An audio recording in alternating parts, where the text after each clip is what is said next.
besarnya nih. Gila men.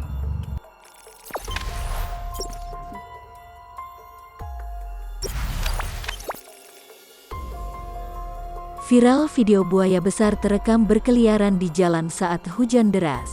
Seekor buaya terlihat berkeliaran di jalanan dan diabadikan oleh pengemudi mobil viral di media sosial. Video tersebut memperlihatkan buaya berada di jalanan yang tidak jauh dari sungai. Video terkait keberadaan buaya di jalanan diunggah oleh pengguna Twitter @king_katak pada hari Kamis, tanggal 16 September tahun 2021.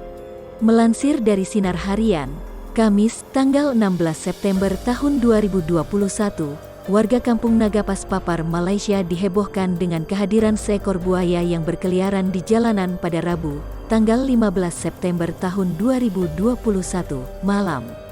Peristiwa tersebut terjadi pada pukul 23 waktu Malaysia dan keberadaan reptil ini diketahui oleh warga yang sedang melewati jalanan dengan mobil.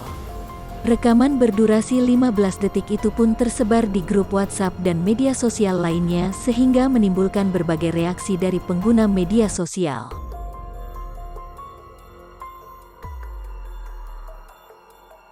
Pas ini di Rampasan. Nah, ini dia. Bukan anak-anak besarnya nih. Gila men. Buaya. Jangan lupa subscribe, share, komen, dan like ya.